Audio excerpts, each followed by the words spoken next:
I guess I can start by, welcoming everyone.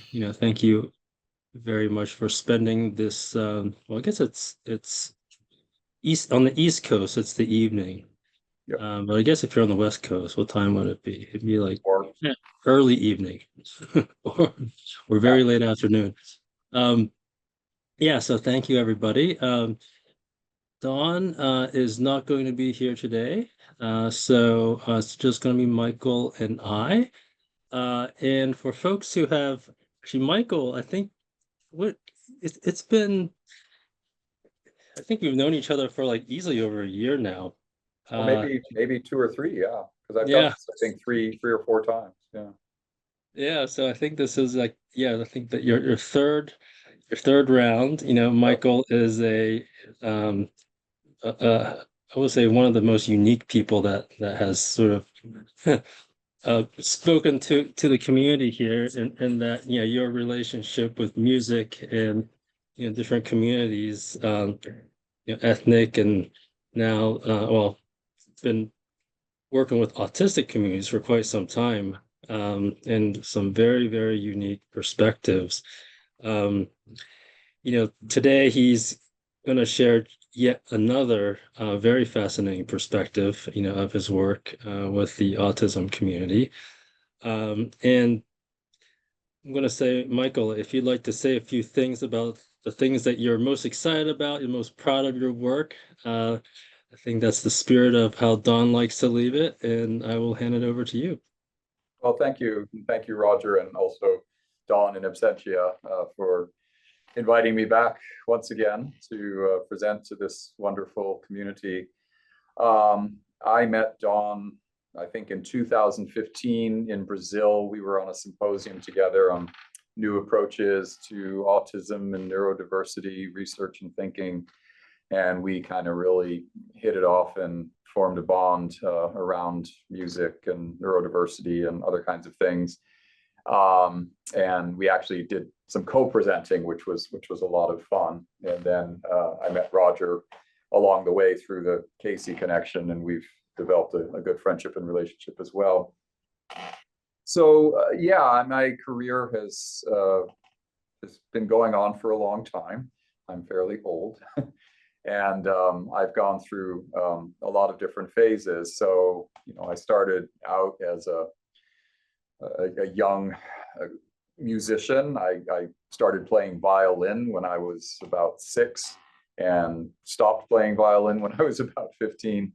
But before that, even when I was 3 years old, I had been banging around on pots and pans all the time in the kitchen. And my parents were not quite sure what to make of all this, but it seemed I had some kind of interest in what might be drumming. And they stumbled upon an old busted up snare drum in the junior league thrift shop in East Lansing, Michigan, and bought it for $3. And there was a kid down the street who was about 10 years older than me who was a guitarist. So they figured he'd know how to put together a drum.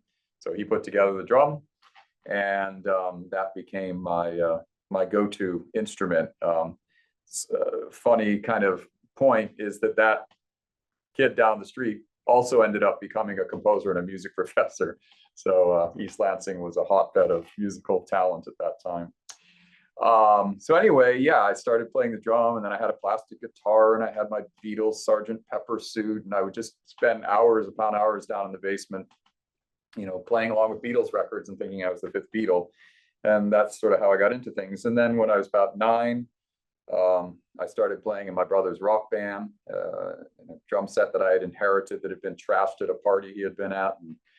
And then when I was about 11, started taking lessons on drum set, and was introduced to jazz, and that totally changed everything. And then by the time I was 13, I was playing playing professionally in jazz clubs around Vancouver where we had moved to, and so on and so forth. And then I went to University of Toronto where I studied classical percussion, and then I developed a debilitating chronic pain condition, which thwarted my performance career at that time, and eventually routed me into a career in ethnomusicology.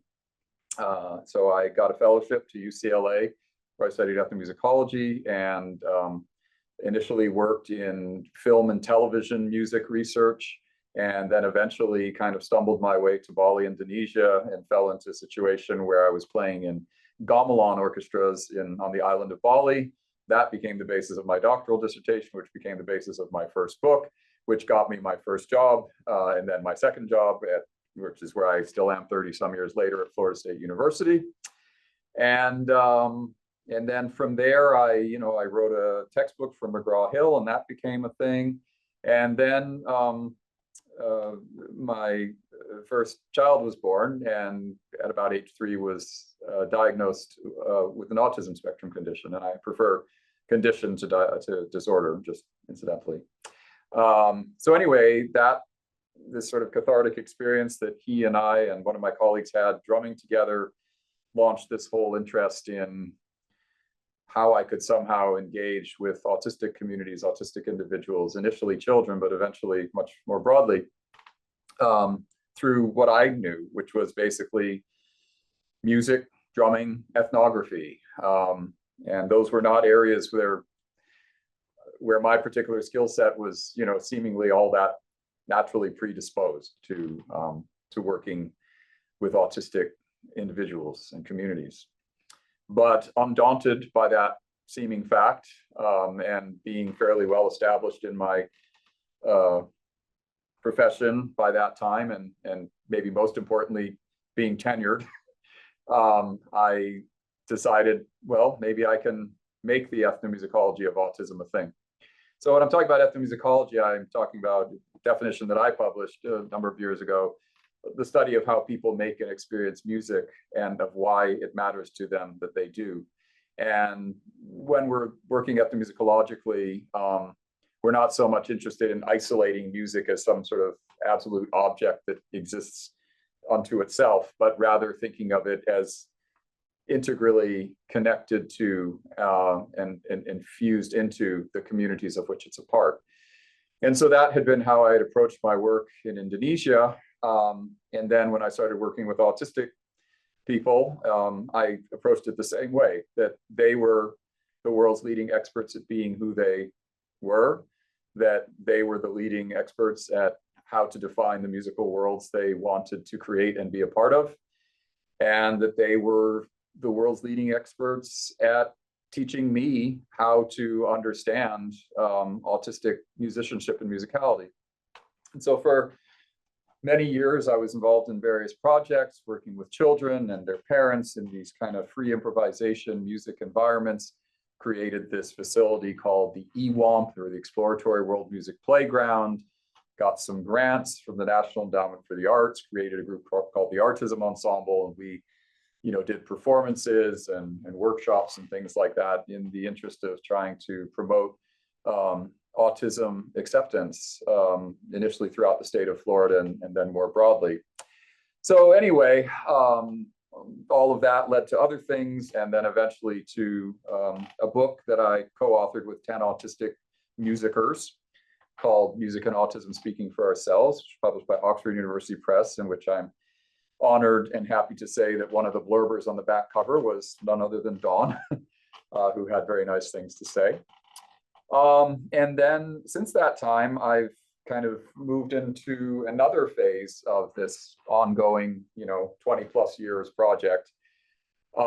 Rather than working with children in a kind of a music play lab environment or out on the stage, I'm now collaborating with several, I would say, world-class autistic musical artists, and two of whom in particular I want to introduce you to today, though you might know them.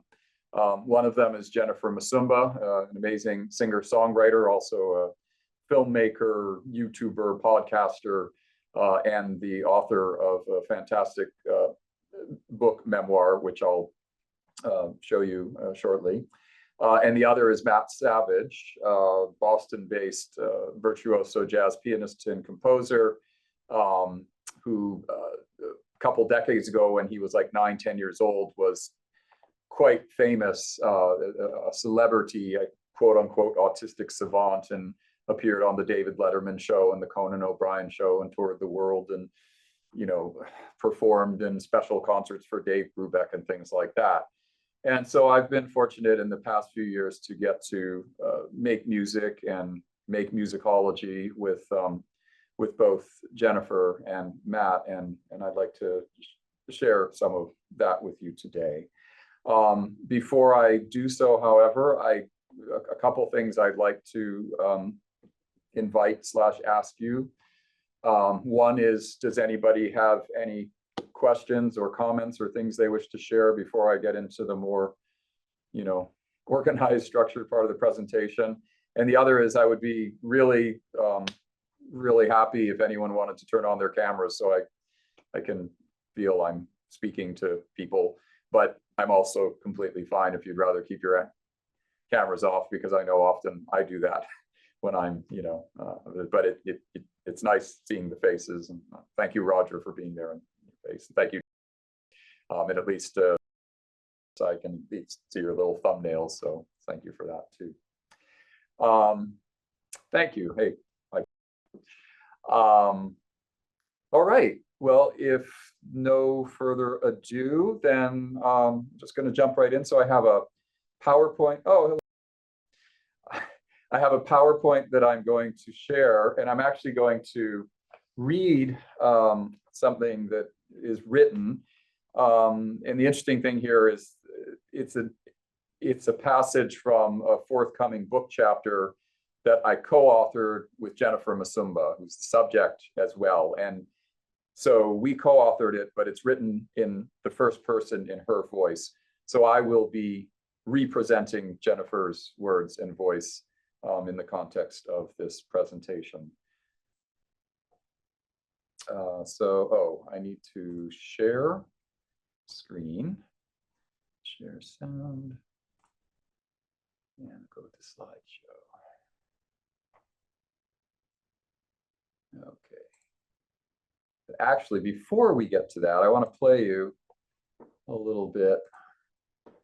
So this is a concert that Jennifer and I and a great young bass player up here in Tallahassee, Jack Straub, performed at a little club called Blue Tavern. So Jennifer lives down in South Florida, but she came up here about a year ago to be featured at the Word of South Music and Literature Festival.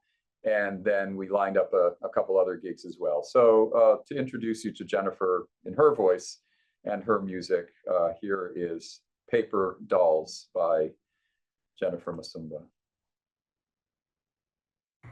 Everybody give it up for Jennifer Msumba.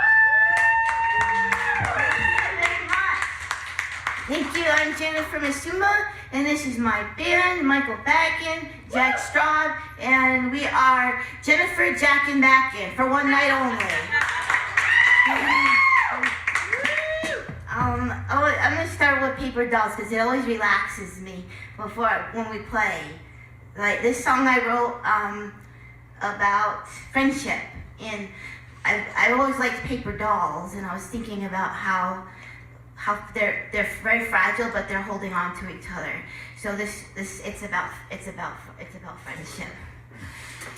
You got a lot of friends here. Yeah, a lot of friends. A lot of friends.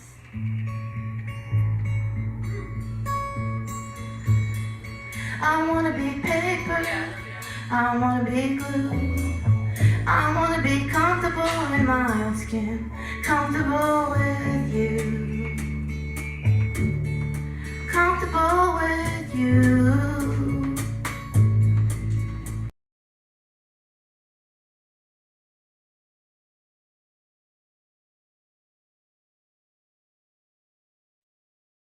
We'll be happy, we'll be sad, be the best we ever had, paper doll, yeah. We don't have to talk a lot, play any games. I'll give you my hand and you can do the same. You can do the same.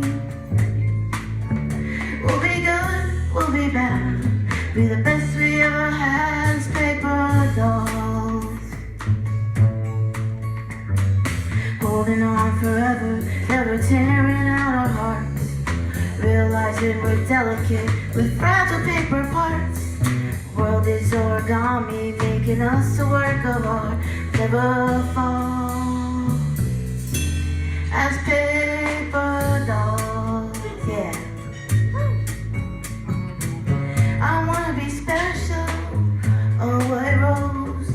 Never want to see us separated. I know how it goes. I know how it goes. We'll be loved till we're not. For the best chance that we've got, paper dolls.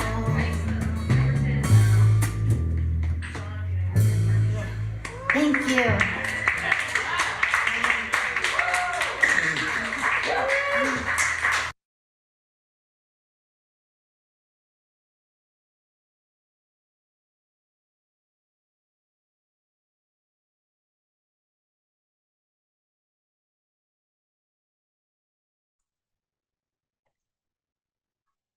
My name is Jennifer Msumba. I'm an autistic singer-songwriter, book author, YouTuber, and documentary filmmaker. I'm mainly a solo artist, but I've recently gotten to play several concerts and record with an all-autistic band. The band includes our lead singer, Sierra June, our electric guitarist, Jake, and is a talented multi-instrumentalist as well. Let's get that out of the way.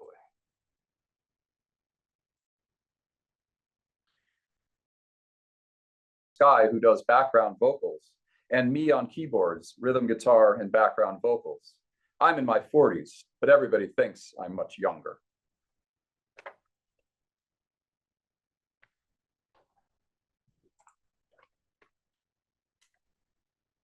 All our concerts and recording projects have been funded by the Doug Flutie Jr. Foundation for Autism.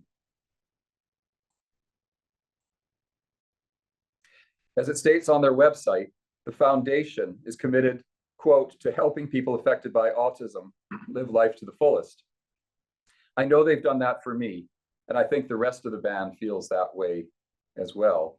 And some of you may recognize Doug Flutie, who was a famous football player, and that's his son, Doug Jr., who's autistic, and is also a musician. One of the best things about Flutie is that I don't feel like a token with them. That's a refreshing change.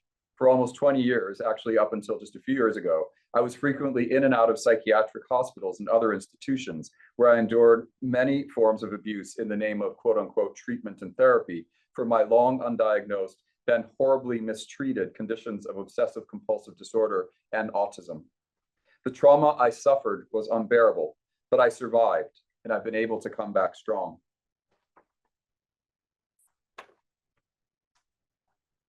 I've written about this in my memoir, Shouting at Leaves.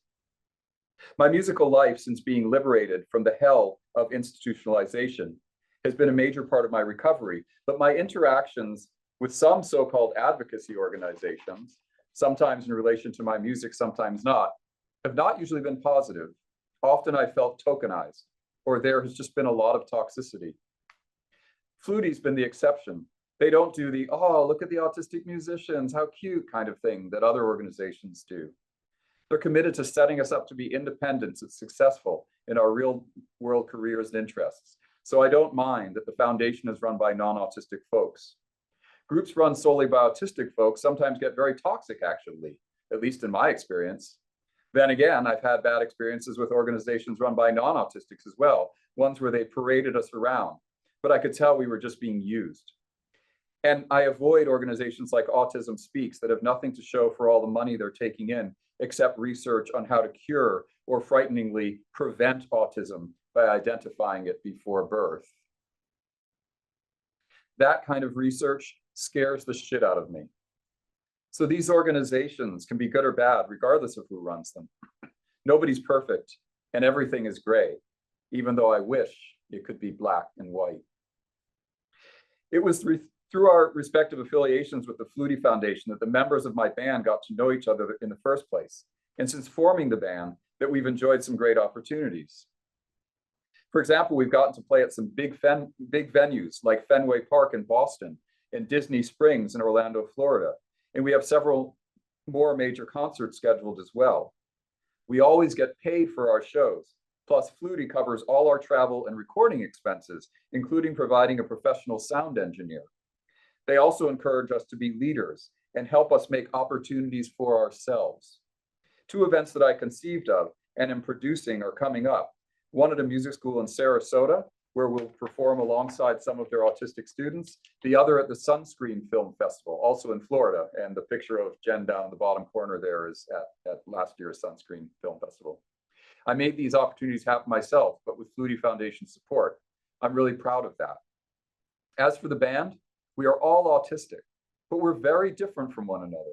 Sierra June is very extroverted and actually enjoys noise and stimulation, which goes against the usual stereotype that says autistic people are averse to such things. She has goals to become a famous pop singer, whereas being a famous pop star is not my goal at all. Unlike Sierra June, Jake and I don't like stimulating environments. He's more calm and introverted like me, but when he gets on stage, he shines. Sky, on the other hand, is more like Sierra June. She has tons of energy and loves excitement. One of the things we've done that I'm most proud of is our recording and accompanying music video of Light in the Dark. It was collaborative from start to finish. It started with a cool chord progression I heard on social media. I learned it by ear and then changed it around to make it my own. I got really excited about it and texted my then new friends to see if they wanted to write a song to it. Sierra June got on board first, Jake a bit later after I sent him a rough demo that Sierra June and I had put together. He loved it and signed on immediately. He contributed an awesome guitar solo, recorded the bass lines, and added pads and synth parts, and he recruited to add some vocals as well. We all recorded individually using our own little setups at home. Then Jake and I created a final demo that we sent to Cooper Hyde, who you see in the right side there, playing the red guitar. Cooper Hyde, who is the mixing and mastering professional that works with the Flutie Foundation. And just a note that Cooper is not autistic. And so, as Jen says, here is the video of Light in the Dark for your enjoyment.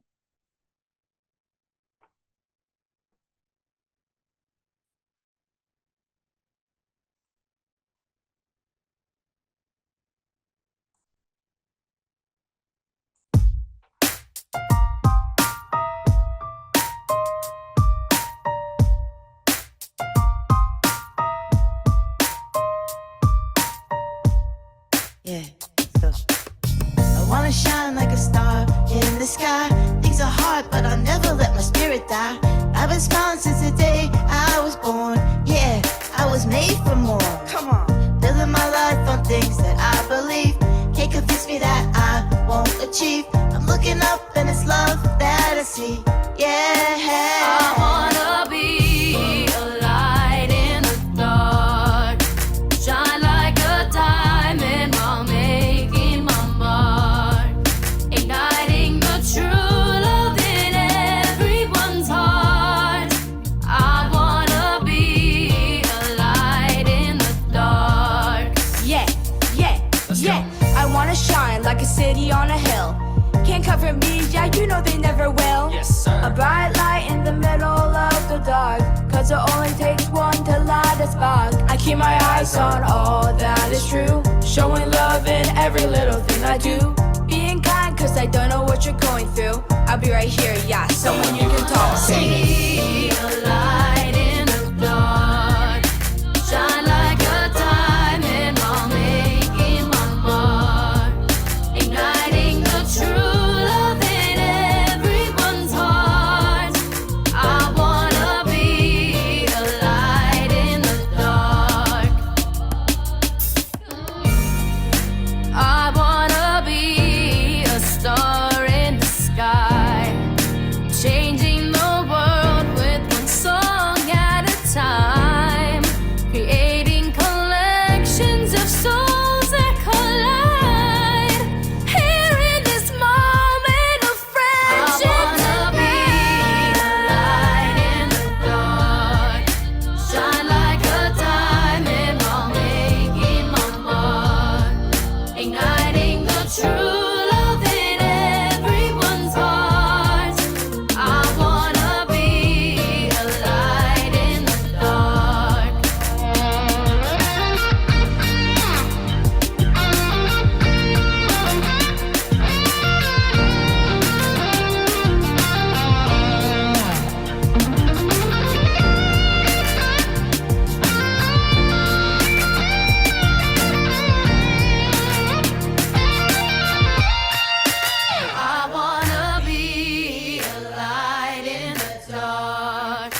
igniting the true love in everyone's heart.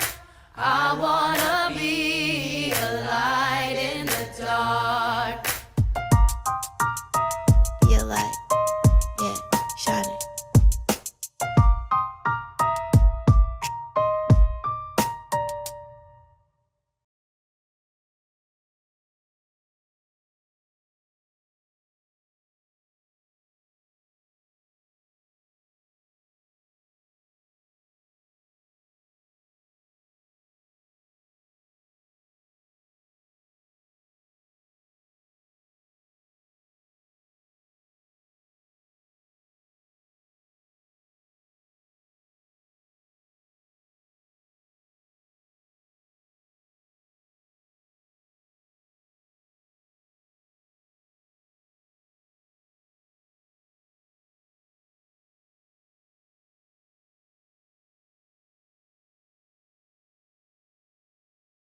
So back to Jennifer's voice.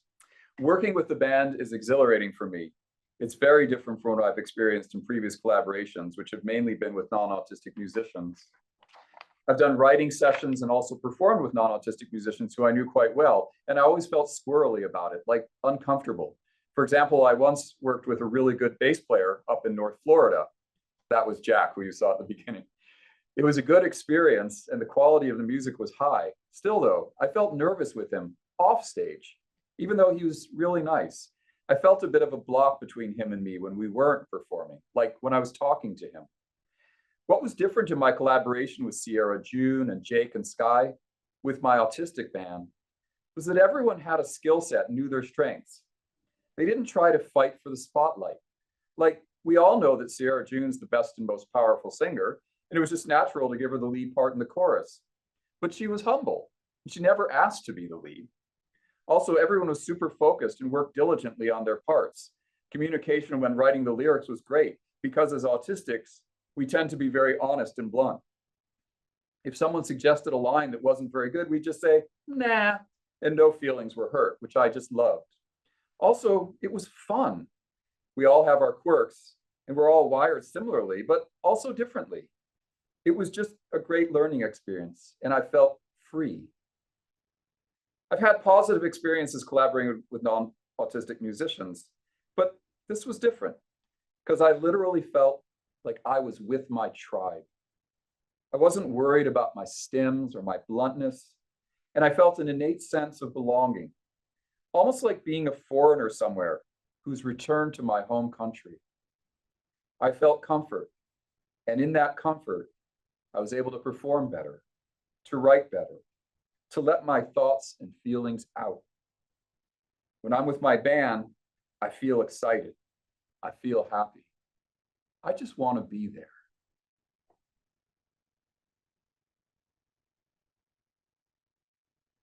So I'm going to pause for a moment. I have the Matt Savage half coming up, but I want to just I'll stop share and open the floor if anyone has any thoughts or comments or questions based on Jennifer's story.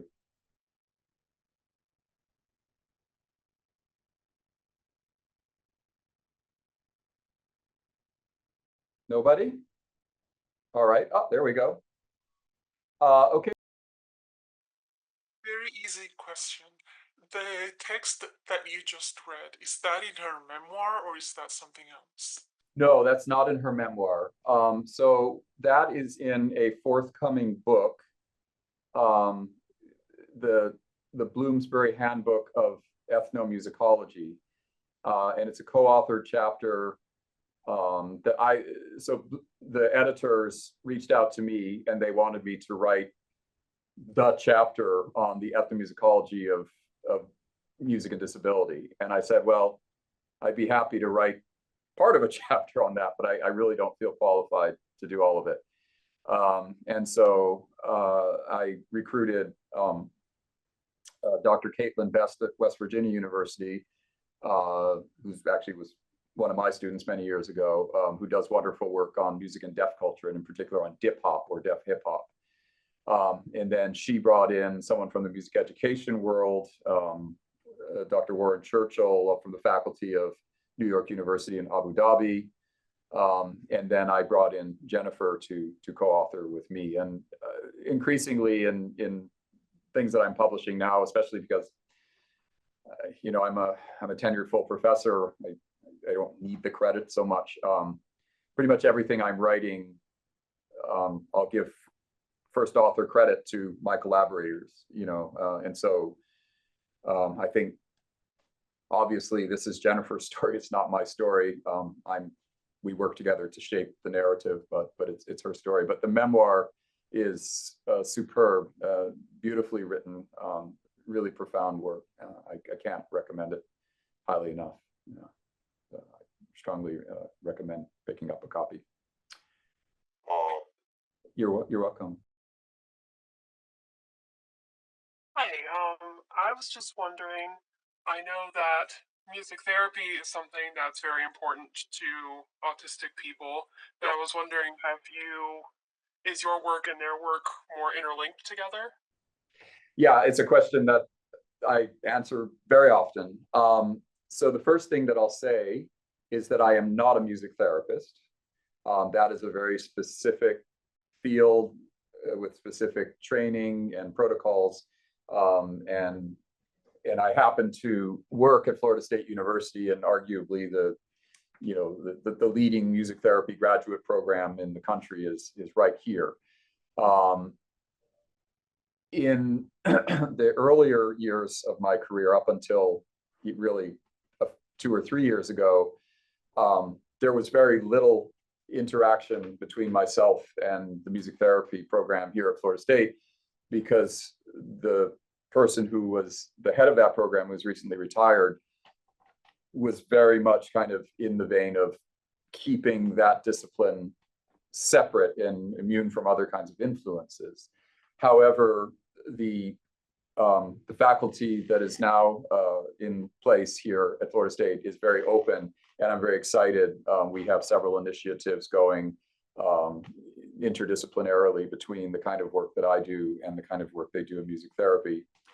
In some ways, while there certainly is a lot of complementarity and a lot of overlap even in what many music therapists do and what I do, I kind of think of the ethnomusicology of autism and neurodiversity as kind of the inverse of music therapy.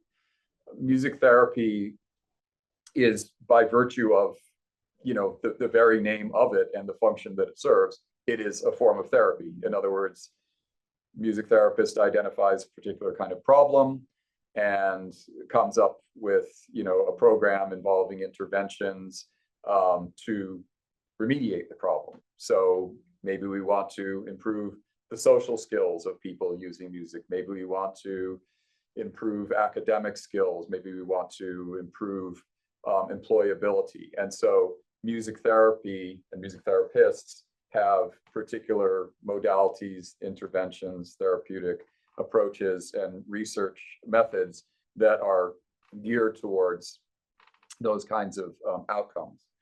I, on the other hand, as an ethnomusicologist, am principally an ethnographer. So my job is never to change or fix anybody. My job is to try to understand people and what they do kind of on their own terms, from their own perspective. And since my medium for doing that is music, I talk to people about music, I play music with people, I listen to the music that they make, I interpret and analyze it. But ultimately, the kind of work that I do with autistic folks is exactly the same as the kind of work I do with Balinese gamelan musicians. When I go to Bali, I don't go there thinking, well, these people really need some help because they don't tune their instruments like we tune our instruments, and they don't have a conductor because the drummer leads the ensemble, and on and on and on. And so if I was operating therapeutically in those kinds of environments, I might come and say, well, hey, I have some approaches here. Let's bring in a good piano tuner to fix up your gamelan instruments, get rid of all that weird paired tuning stuff. Let's get you a good conductor so the drummer can concentrate on his job of playing the drums. I would never presume to do that. And I see people kind of chuckling, like it seems completely preposterous, like we would never do such a thing. So go back 100 years or so, and that's another story. But anyway, so my idea is, again, that autistic people, neurodivergent people, you know, they're just operating as they do. They're engaging with their musical worlds as they do, and I don't really have any, you know, any interest or desire to change them or to improve the way they do things. I'm simply trying to understand, and in many ways that understanding comes from co-participating in shared musical and conversational experiences. Other questions or thoughts? These are great. Yeah. I'm not quite sure exactly how to phrase my question because I'm still processing a lot of the information.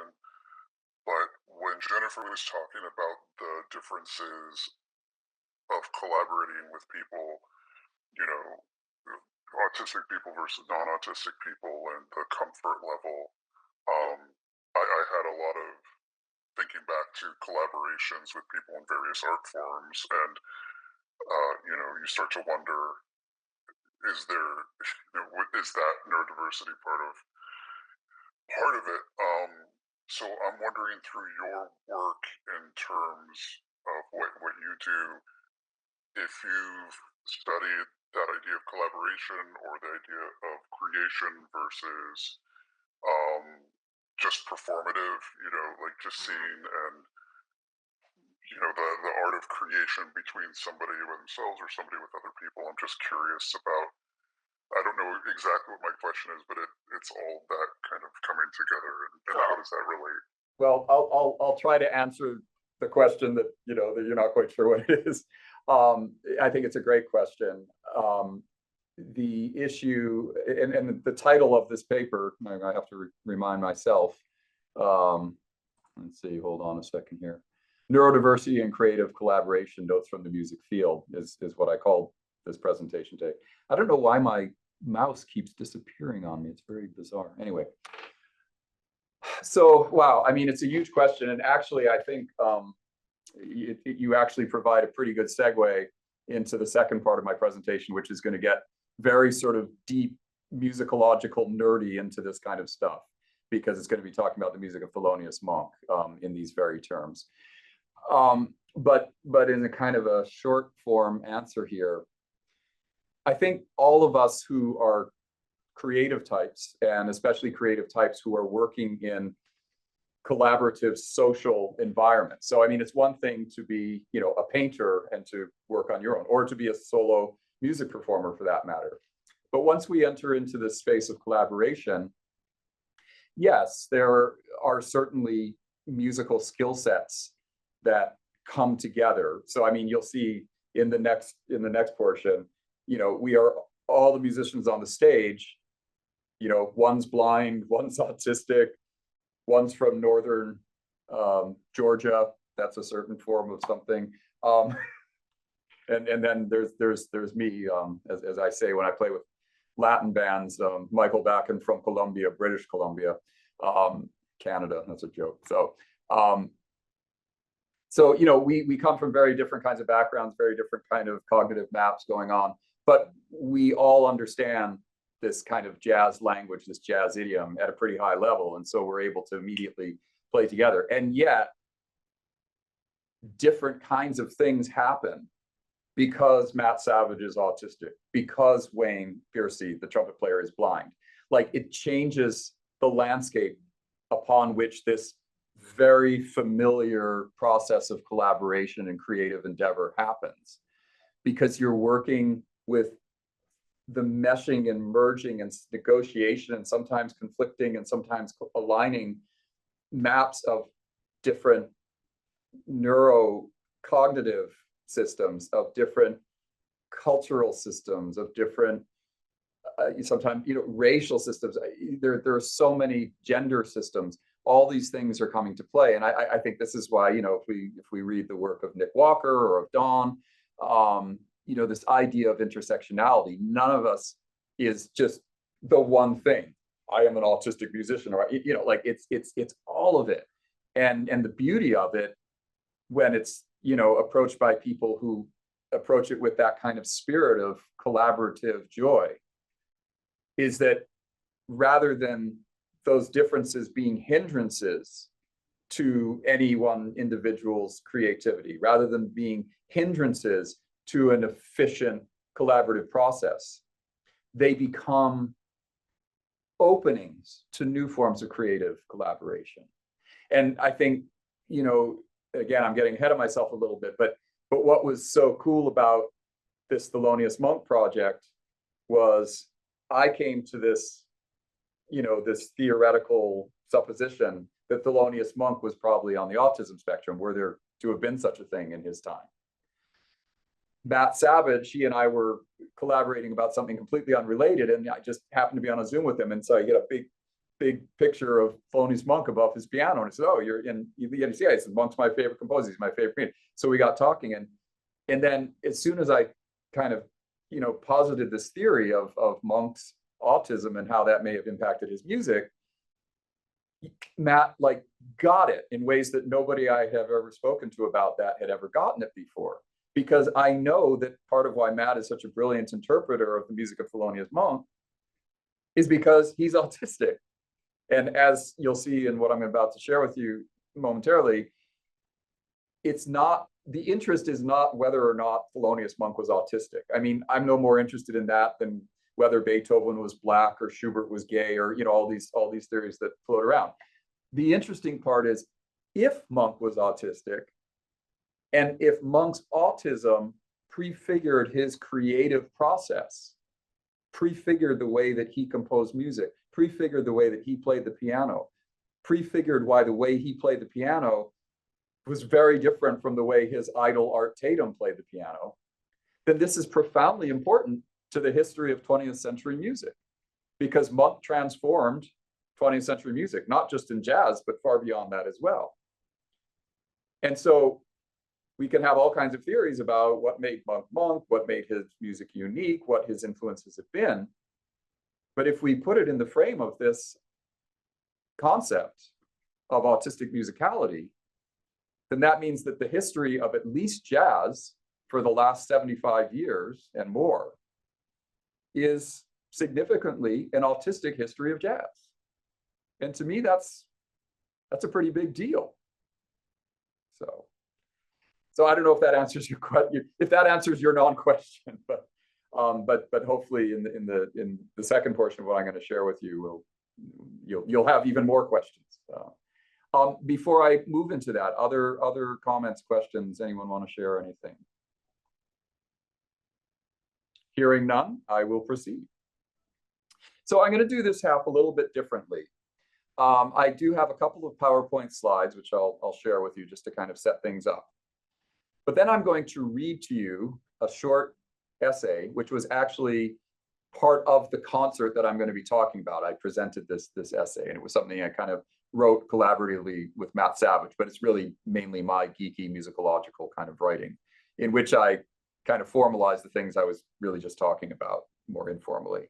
And then that all sort of leads to a discussion of a particular composition of Thelonious Monk's called Well You Needn't. And then I will play you the performance from the concert of Matt Savage and our group performing Well You Needn't. And then hopefully we'll have some time for some more talking after that. So shall I go ahead? Last call? All right, here we go then. Oh, and the other thing is, when I read that essay, I'm actually just going to put the text of the essay in big print on the screen, so you can choose to follow along or not, just because there's a lot of stuff going on in there, and I don't want to leave it all to just aural experience. All right, so share.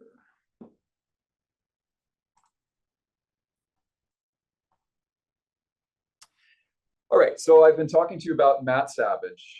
Matt is I think it is no exaggeration to say, a musical genius.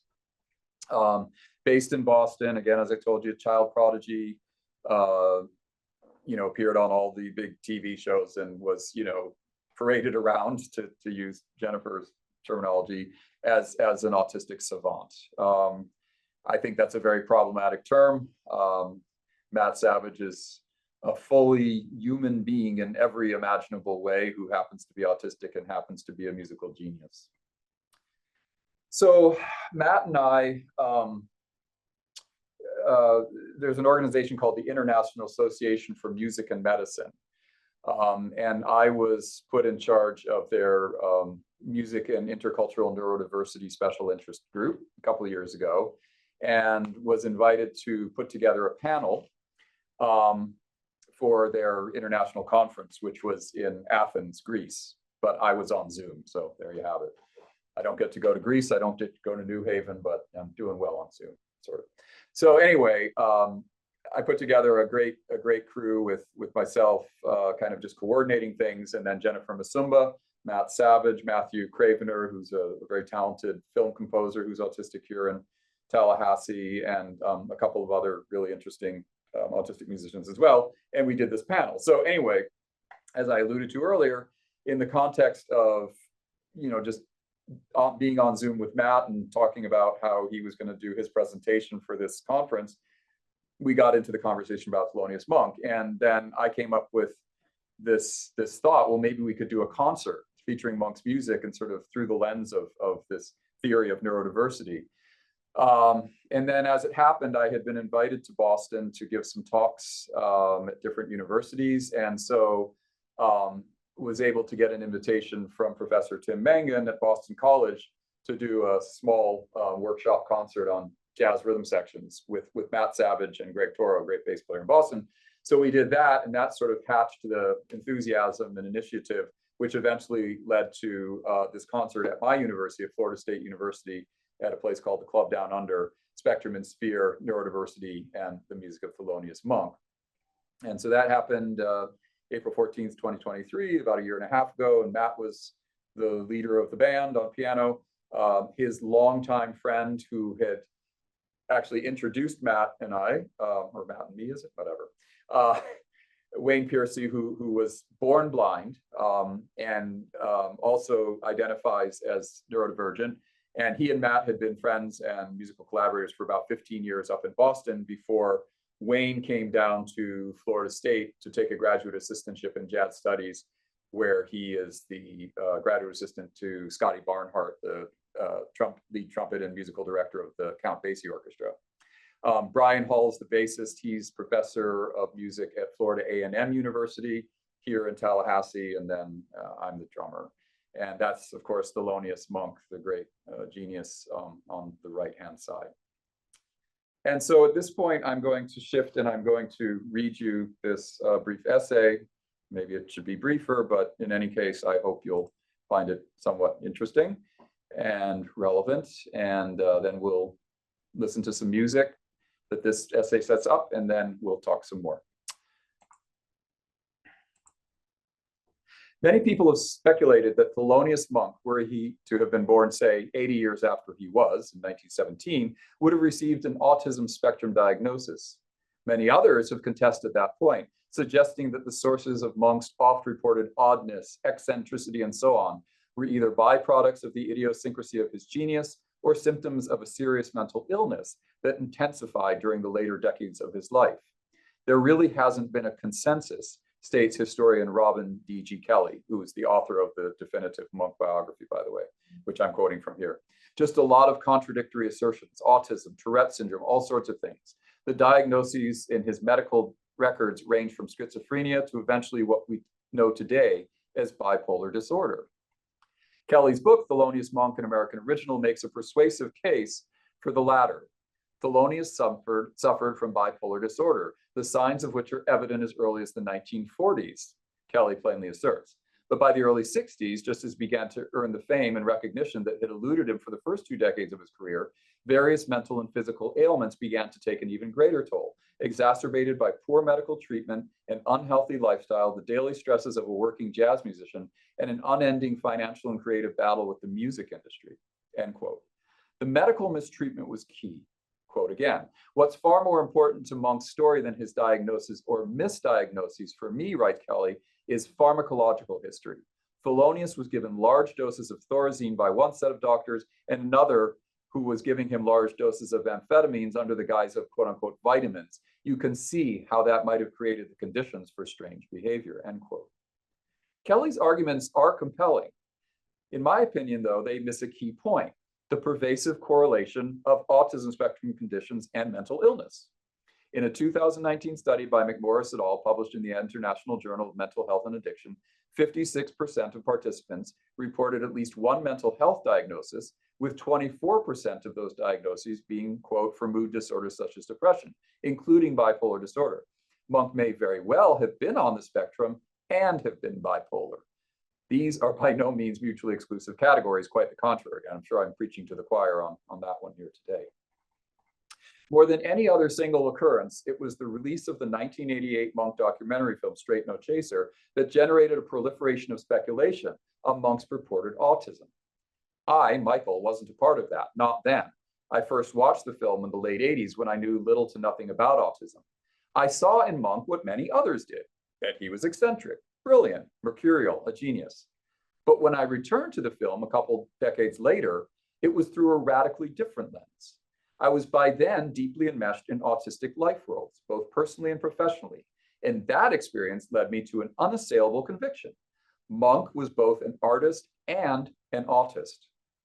It's important to note, though, that what led me to that conviction was not so much the spinning, the stimming, or the quote unquote unusual modes of social interaction that other filmgoers had noted vis-a-vis the ostensible Monk autism connection, but rather Monk's music itself and the way he played it. For a few years by that point, I'd been intrigued by the prosody of autistic speech, and in particular by the distinctive patterns of rhythm, sound, stress, and intonation that characterize the speaking style of one autistic child, we'll call him Jack, with whom I had been working closely for a long time. One day I stumbled upon an article in a poetry journal, an article, if I'm recalling correctly, about the poetry of Edward Kamau Braithwaite. It introduced me to a concept called elegant hesitation, an intentional poetic device in which words and phrases are broken and paused at unexpected, unpredictable points, interrupting normative language flow to generate new forms and styles of flow and expression. The juxtaposition of passages marked by conventional, predictable flows of words and phrases to passages marked by elegant hesitation, the article's author theorized, accounted for the singular power of these poems. Suddenly, I had an epiphany. This same juxtaposition defined the prosody of Jack and the piano artistry of Thelonious Monk, as displayed in Straight No Chaser, and most specifically in a segment of the film from a TV broadcast in which the camera pans upward to the ceiling from the keyboard as Monk plays the old jazz standard, Just a Gigolo. Jack's speech prosody was notable for the way in which he would pause at unexpected places in speaking sentences that he was creating on the spot, but would then shift to cascade-like flows of fluid prose for phrases and sentences that he had worked out ahead of time, and which he would often repeat, kind of like riffs or licks in musical improvisation, so that that repetitive speech in autism has a real correlate in jazz improvisation. Similarly, Monk's playing on Just a Gigolo seemed broken up, disjointed in the beauty of improvisational moments, giving way to cascading runs down the keyboard that were perfect facsimiles of Art Tatum-esque multi-octave descending arpeggio. So again, Art Tatum was the great master of jazz piano who was Monk's greatest influence. As it was for Monk, so for young Jack.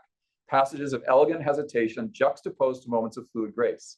One is reminded of a bit from Kelly's book, where Kelly writes, quote, "There are moments when Monk sounds a little like Teddy Wilson or Earl Hines, Herman Chittison, or even Art Tatum, but these are just momentary flashes," end quote.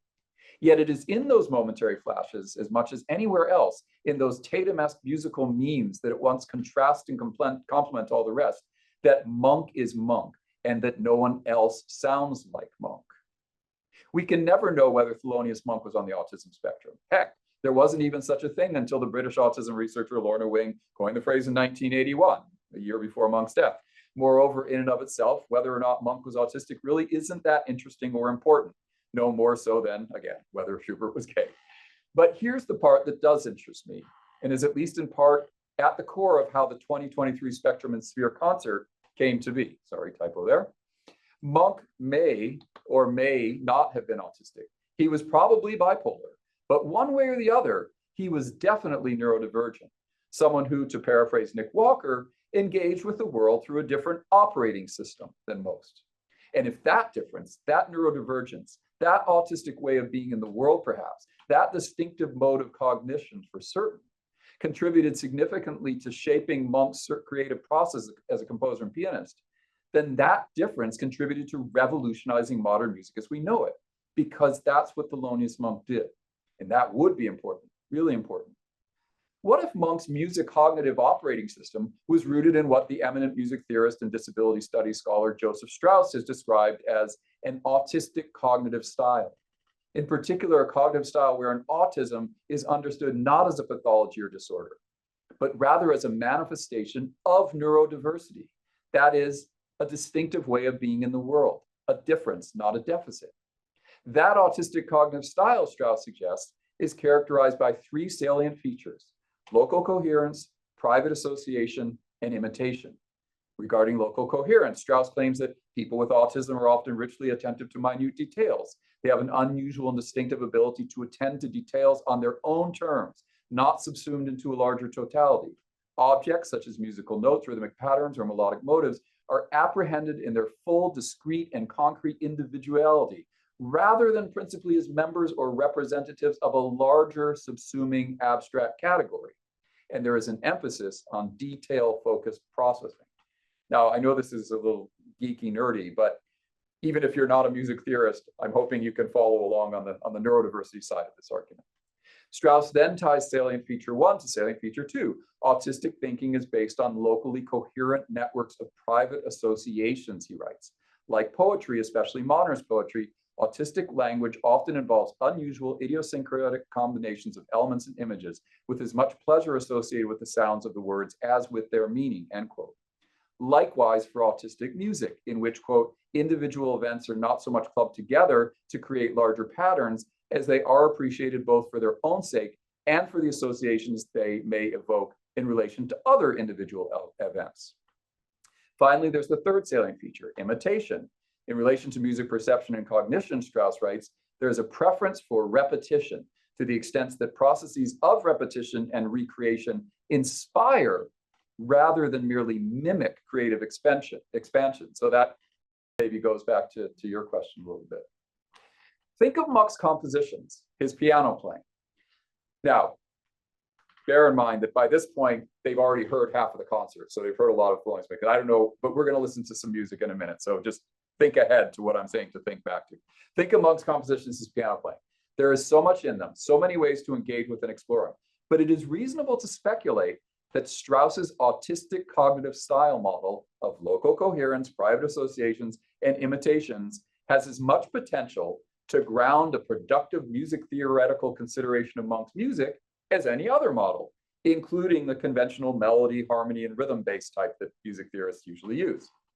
In works like Well, You Needn't, which we're going to listen to in just a moment from the concert, a single note, a short motive, a rhythmic figure gets twisted and turned upon its head umpteen times.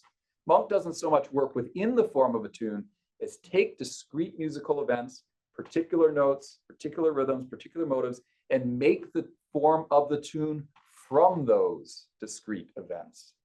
Is that the yield of autistic cognitive style in practice? Perhaps yes, perhaps no, but it's a compelling hypothesis to explore at least, and it is one to which both Matt Savage and I subscribe, and that, moreover, Savage, as an autistic musician with a special passion for Monk's music, has the street cred to support through his ideas and his consummate musical interpretations. And so with that, I'm going to play for you Well, You Needn't from the Spectrum and Sphere concert.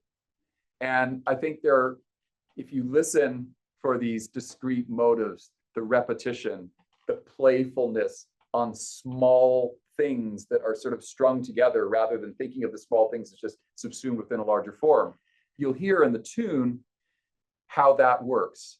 And then I think if you listen to Matt's piano solo on it, you'll hear how he takes it then to another level of improvising using that same idiom, that same musical language that Monk has kind of set up in the tune itself. So the tune goes ba-do-ba-do-ba-do-beat up, ba-do-do-do-de-bo-deet up, ba-do-do-do-ba-bo-beat up, ba-do-beat up, ba-do-beat up. Ba-doom ba ba boom beat up. Do ba do ba do beat up. Ba-doom ba ba do beat up. Ba-do beat up. Ba-do beat up. Ba-do beat up. Ba-do beat up. Ba-do beat up. Ba-do beat up.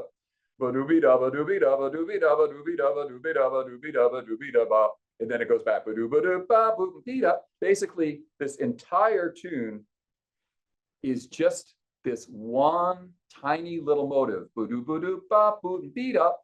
Twisted and turned and modulated in all the different ways. Now, if we compare that to the other great, genius innovators of bebop music like Charlie Parker, Dizzy Gillespie, and Bud Powell, we find that even though they're all lumped together in this, incredibly fertile period of jazz innovation, those other composers who were not autistic don't compose that way. So if we take Charlie Parker's ornithology, it goes, so that's the basic motive. But then he goes,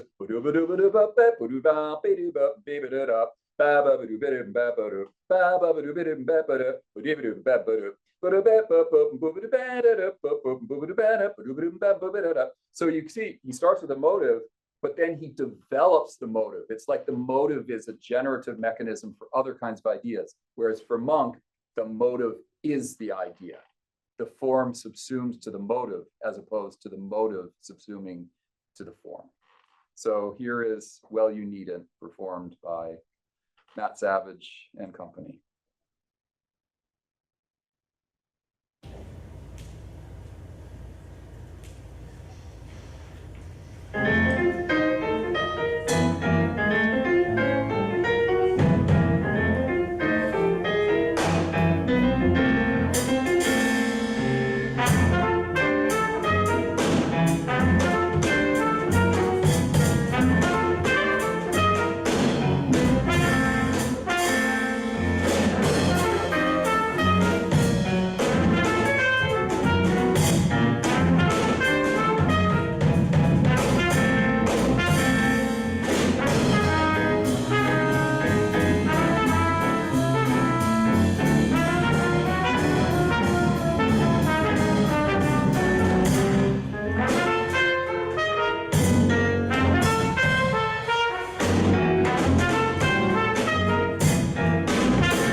So hopefully that all kind of hung together. I know you're not musicologists necessarily, maybe some of you are, but hopefully the idea of autistic cognitive style and these, local coherence and imitation and personal meaning kind of translated into the way the piece is composed, the way Monk composes music, and the way Matt Savage improvised on that motivic bass tune.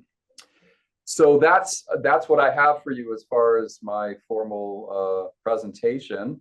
And now we have about 20 minutes, if we want it, for open discussion. And we can talk about, Jen Msumba, we can talk about Matt Savage, we can talk about collaboration generally, or just anything else. It doesn't have to be about music at all. I'm interested in anything. Wait, I just saw something in the chat there. Where did it go? Can't find. Yeah. Hey, maybe that's why I was so attracted to Monk's style. Exactly.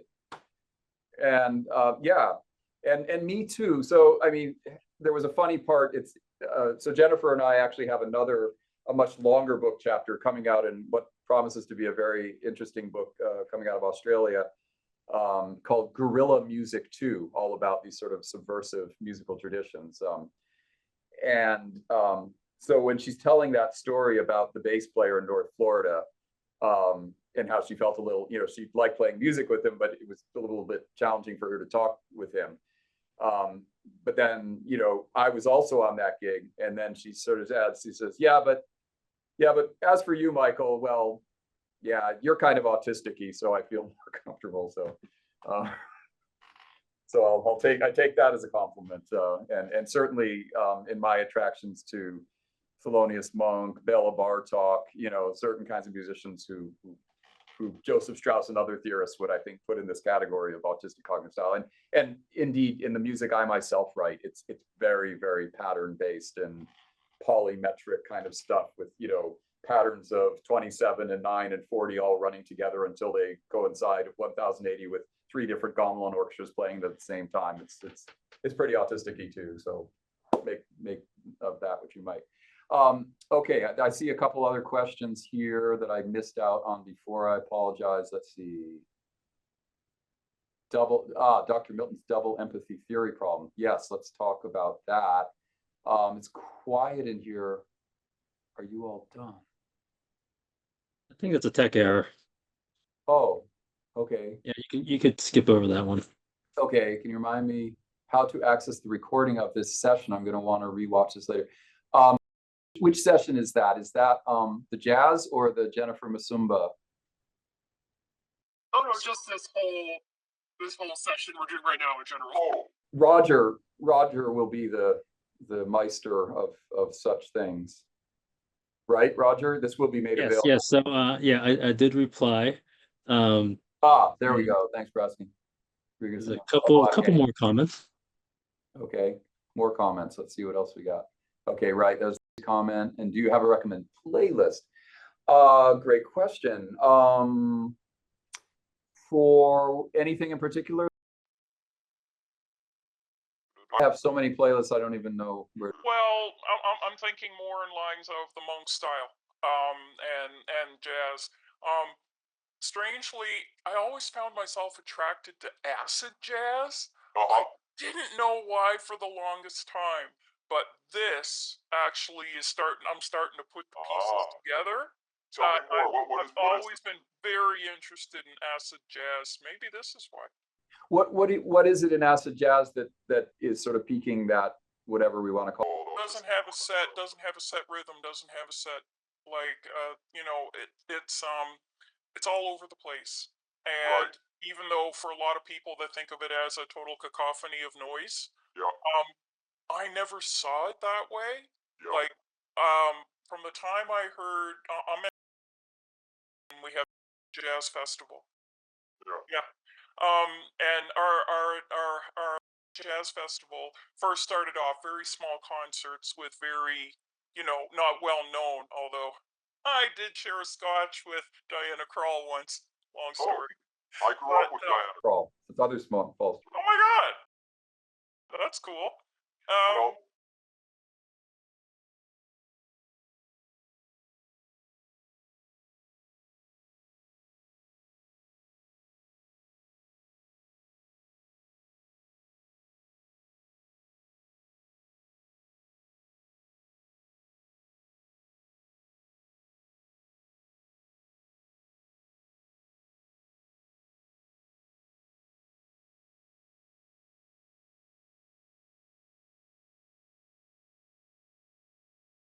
anyway, we didn't get a lot of, popular jazz musicians at first in the 80s and 90s. But we always had Thursday and Friday nights, always had an acid jazz component. Late night was our acid jazz component, and I always volunteered for those concerts. Nobody else could understand them. There may have been about 20, 25 people in the room, but we all could totally just get into it, and it was just our own thing. I don't know. It's hard to describe, but I was able to piece it together. I am no musicologist. I'm actually. Well, kind of like being a musicologist. Mm. But that's what really got me attracted to acid jazz was Yeah. just the, the total difference in the rhythms and the beats and no harmony and just like I was able to make everything piece together. Yeah, and I think, I mean, I think if you're thinking about a genre like acid jazz, or if you're thinking about like George Clinton, that whole funk kind of movement, that's another. I'm actually on a couple George Clinton Parliament records and things like that. Oh no way! Yeah. Oh, cool. Yeah, and he's an amazing. But yeah, I can see the attraction because similarly, and hip hop too, it's built up of discrete elements which are cobbled together and sometimes kind of chaotically interwoven and sometimes kind of mesmerizingly repetitive. Yes. All of that sort of fits within this idea. It's like music theorists are only now coming to be able to make any sense of how to analyze hip hop music because they're so used to thinking in these teleological progress directed ways, the exposition and then the development to the recapitulation and the final triumphant return. It's this very kind of Enlightenment philosophy based notion of intellectual endeavor, which is in many ways antithetical to an autistic cognitive style. Another interesting genre of music that I've started to get into as a result of my kid really being into this is video game music. Yes. There's a lot of forms of video game music that are not heavily synthesized and all over the place. Yep. And as soon as I heard it for the first time when he played me one when he was 13 or so, I said, "That's acid jazz." And he goes, "No, it's not." He was ashamed of me. but video game music too I've been really attracted to that as well. Which is just exploding in musicology these days and in music. Totally. So I've heard. We've had a couple of concerts with where they've done video game music. They sell out like within minutes. Yeah, because it's so And popular. fascinating stuff. I tell you, I really enjoy those concerts. Yeah, no, I mean, Neurodiversity is taking over the world, We have our moments, yes. yeah, because I mean, if you think of all the computer stuff, all of the social media stuff, all those people, who's doing it? And so clearly the autistic cognitive style has just become, generic within popular culture in all kinds of ways. I had a hand up. Oh. No, actually, no, it wasn't a hand up. I was applauding all of these. oh, well, thank you. But Thank you for chiming in. And if you do have a question, I'd be happy to answer. Michael, could I ask something real quick? Yeah, of course, Roger. Oh, it's probably not real quick, but probably a complicated question. For those of us who are less familiar with jazz, Yeah. I mean, when I heard that piece, it immediately struck me. I'm still processing maybe why that is. But if you had to sort of explain it to a lay audience, like what about that piece or Monk's style and more, I guess more generally, sort of sets it apart from, say, more traditional jazz? Yeah, it is a big question. Let me try to. So, okay, just putting this in a broader context, you have traditional jazz. You have jazz, coming out of New Orleans, Louis Armstrong, that whole kind of thing. Then you have that all moving up to Chicago, small group kind of jazz, where you have the horn players all playing together at the same time in a kind of a contrapuntal way where the trumpet has the lead melody, the clarinet's kind of doodling around it, and then the trombones kind of connecting that to the bass and the rhythm section below all of that.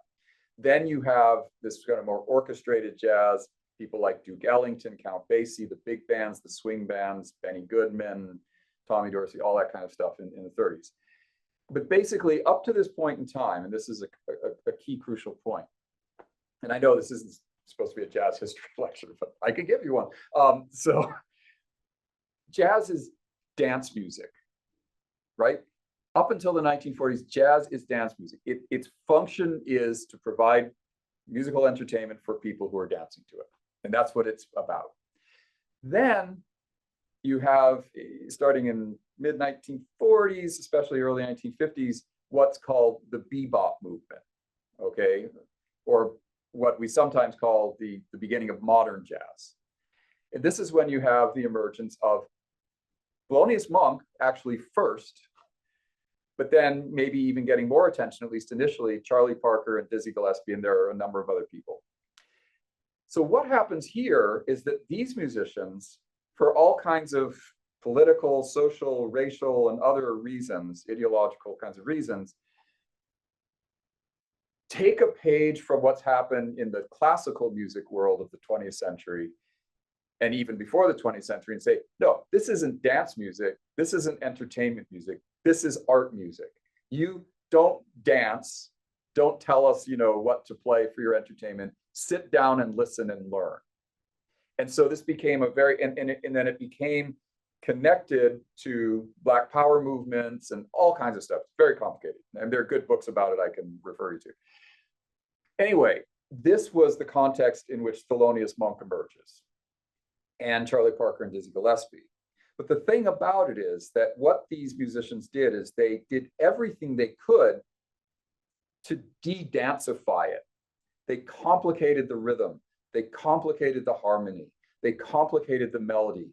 They made it very difficult to sing the melodies. You couldn't sing along. You couldn't dance to it. You had to sit down and figure out what was going on, in the same way that Beethoven had and Brahms had and Stravinsky had in the classical music world, all right? But the interesting thing about that is that the way that Charlie Parker, say, we'll just compare Charlie Parker to Monk since they were basically contemporaries and worked together. So, there's a traditional jazz tune called How High the Moon, and it goes do do do do do do do do do. Do do do do do do do do do do do do do do do, right? Very singable, stepwise melody, quite accessible. And this was had become a jazz standard. So the traditional jazz music. So Charlie Parker says, I'm going to take those same chords, but instead of going do do do do do, I'm going to go. So he made melodies that were very fast, very disjunct and angular, and very much driven by the underlying chords rather than the chords supporting the melody. So this was the template of bebop jazz, of modern jazz. And this was the template that Monk was working with as well. But everybody has always said, well, yeah, we hear change, we hear distinct style, for Charlie Parker, Dizzy Gillespie, Miles Davis, Bud Powell, all of them, even on into John Coltrane early in his career. But there's a kind of a similarity. There's a kind of a sense of, we can see how this is coming out of that, and that's coming out of this, and how it's relating to the older traditions. Whereas it's Monk is just like, what the hell is going on here? It's so different. And so nobody has, satisfactorily answered. And yet Monk was a mentor to all these, somewhat younger musicians. But to me, and this is the theory, that perhaps what made Monk uniquely unique, even within the context of these uniquely innovative artists of that period, was, for lack of a better phrase, operating as a composer and a pianist from the perspective of autistic cognitive style, from a neurodivergent way. So whereas Charlie Parker was quite, shall we say, neurotypically reacting to the conventions of earlier forms of jazz and creating a new jazz language, I think Monk was on the one hand doing that in a conscious way, but on the other hand was compelled and maybe constrained in some ways or whatever, but directed by the fact that his brain was wired in a somewhat different way, in a way that we would call maybe neurodivergent or autistic today. So that's my theory. I don't know that anybody else is buying into it, but that's one way of thinking about it. No, thanks a lot. So it definitely seems like Monk's music is kind of an outlier. So if you had all of these other artists, you could probably tease out like a theme or a pattern. But then that's very different from when you hear Monk. Now, yeah, I would say this, that of all the musicians in the history of jazz, at least say up until that period of time, like say up until 1960, I don't think, and I guess this is going to be on the record, so I'll just take my chances. But I can't count the number of times I've heard people say nobody sounds like Monk, where there have been innumerable excellent, imitators of Charlie Parker, of John Coltrane, which is, I mean, nobody is them either. Nobody is Miles Davis, but people have come closer, it seems, or at least that seems to be the perception within the jazz musicians world. And there's something different. Is there sort of a signature sound that Monk music, most of his pieces take? Well, yes, and again, I feel like, I'm a little bit scared if the jazz historians somehow find their way to this. I'm making some pretty bold claims here, but to me, the particularly distinctive thing about it is that motivic focus, the idea that the motive, the short, here's another famous epistrophe, was another of Monk's famous tunes. Here's how it goes. Booba doo doo, booba doo doo, booba dee da, booba doo da, booba doo dee, booba doo dee, booba dee da, booba dee da, booba doo dee, booba doo dee, booba dee da, booba doo da, booba doo dee, booba doo dee, booba dee da, booba dee da, ba ba, booba doo ba dee, ba doo doo, ba ba, booba doo dee dee, ba doo doo, ba ba, booba doo ba dee, ba be doo doo, booba doo ba ba, booba doo ba ba, booba doo ba, booba doo da, and I mean, basically the tune is booba doo ba. That's it. That's it. But the thing is, when you hear that in the context with all the chords and with his interesting voicings and the rhythm, it's like, it's genius. It's brilliant, but it's so almost absurdly simple, and yet it's really, really hard to play. And it's really hard to pull it off because there's no gravy on that meat. There's no ornamentation. It's just like, this is the motive, and I'm gonna give it to you 100 times in a row, and I'm gonna displace it, and I'm gonna turn it upside down, and I don't know. I mean, that from what I can kind of glean of autistic art making and autistic aesthetics, that's kind of makes sense. Does that kind of answer your question? Yeah. Oh no, I think so, because I mean, I'm just trying to wrap my head around it. It's like, you have a deck of cards, and it could just be, it's the same deck, but I guess what's happening in the mind is, there's like the sort of these infinite shufflings, but then the mind is able to sort of tease out what sounds appealing, and right. But I think the key point there is that what sounds appealing will differ greatly depending on what mind. And I think that is sort of, maybe, the last frontier of a kind of autistic musicology is to say,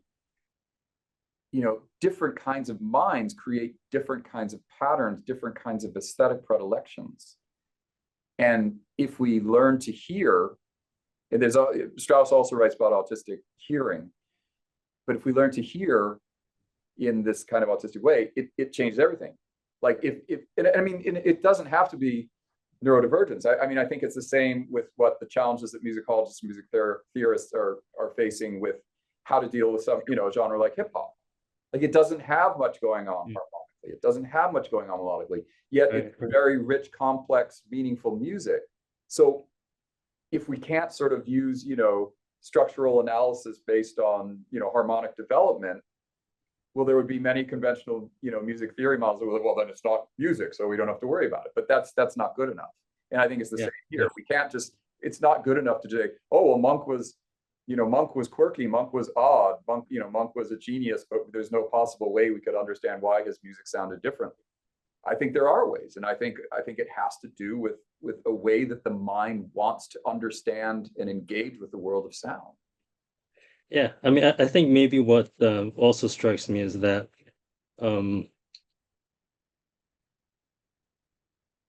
the music's created in such a different way that people probably wouldn't imagine that it would be. I'm trying to think about how to frame this, but people may like they know what kind of music they like and roughly what it sounds like. Yeah. But then when they hear this, it's completely different. But it has this appeal. So like, how do you? Well, it's like a completely different a way of thinking, because one way is that, all right, this is kind of what people like to hear, and then creating something based on that. But this is like a completely like organic, different approach. That's right. And yet people and 75 years later, it still sounds dynamic and different. And I mean, that's the incredible thing. You can only imagine, if you had grown up, listening to Duke Ellington and Benny Goodman and Tommy Dorsey and Louis Armstrong, and suddenly you hear Thelonious Monk. Like, where did that come from? I mean, it's just, I mean, it's mind-boggling to imagine what that must have been like. Now, again, retrospectively, we can look now and we can say, yeah, there were things that Ellington was doing that were like that. There were things that Louis Armstrong, the opening introductory trumpet solo on West End Blues would be an example of that, of this kind of, very different relationship to harmonic language that Monk then, but the difference is, for Monk, it was the thing. It wasn't a flavor. It was the main ingredient. Yeah. No, I was actually thinking, and I put this in the chat too. This reminds me a lot of Jacob Pastorius. Yep. Yep. Like his style, Weather Report, not so much, but his own personal style in the 2 or 3 albums. Unfortunately, he was only able to make that many. But that reminds me a lot of his style. Yeah, no, I think so, and I think in a similar way. I mean, Jocko just came on the scene. It was just like, what is that? Like, that's incredible, but what is that?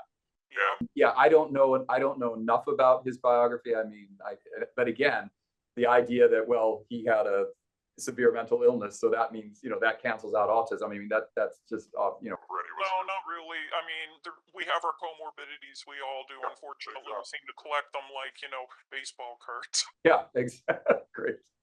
But no, I agree. The Jocko comment. And you're asking about resources to learn more about autistic cognitive style.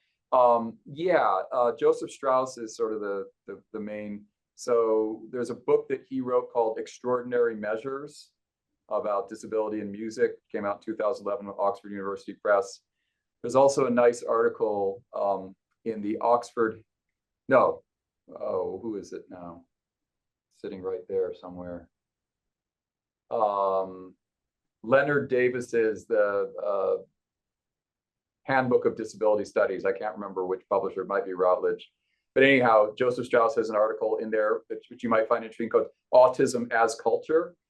So the nice thing about it is if you're not a musician, he's writing it more generally with the autism as culture idea. And there are some things about Strauss's work that I think might rankle us a little bit, in 2024 and post neurodiversity movement. But the idea of autistic cognitive style, I think, is a good one. And he has some other publications as well. And then there's another guy named Dave Headlam, there's a collection from 2006 published by Routledge called Sounding Off, about disability in music. It's got a number of things, including an article by Dave Headlam about autistic hearing and autistic listening, which is pretty interesting and related. Now you do have your hand up, I think. Yes, I do. Yes, thank you. I have a question, kind of in the style of a half hour ago, which is just random private associations that lead to something that might be a question. Sounds like a Thelonious Monk Composition. Yes, associations. There we go. See? right on topic. Okay, I know absolutely nothing about music, but Well, I don't believe That, but okay. okay, thank you. But the little things you've said in the course of the past hour and a bit have reminded me of Arvo Part, and yes. I was just wondering if there was any connection, maybe not necessarily to neurodivergence, but any connection at all in the evolution of music Yeah. to making it to the point where it's so minimalistic that it's one note repeated endlessly. Right. So I mean, the danger of this kind of Wild West gunslinger theorizing that I'm doing here today, because this is really pretty raw, pretty new stuff, right? Is that there, like with so many other things, there are so many explanatory models. Like, it's not to say that, autistic composers invented motivic imitation or repetition, and I mean, it's all over the place. I mean, it's in Mozart, though he may have been autistic, but anyway. But right, I mean, if whether we're talking about Arvo Part, Steve Reich, Philip Glass, all the minimalist composers, Terry Riley, there are all these different motivations. So one motivation is that a lot of these composers became, were exposed to and became very interested and influenced by music coming from other cultures, music coming from Indonesia, music coming from different parts of Africa, music coming from South America. So some of these ideas of repetition, motivic, static motivic placement of musical ideas as opposed to sort of more developmental progression, they may have come from that.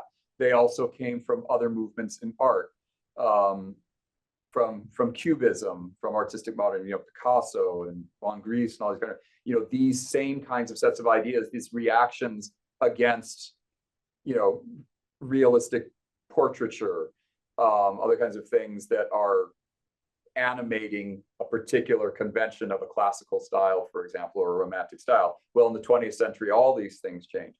So I don't mean, and also, I mean, Thelonious Monk would have been inspired by Stravinsky and Schoenberg and other, European and American composers who were developing these kinds of ideas in other idioms. So I don't, I don't mean to say that, well, because Monk had some kind of a neurodivergent mind, that accounts for everything in his music. His music is all over the place in terms of the kinds of influences and expansions of different kinds of ideas.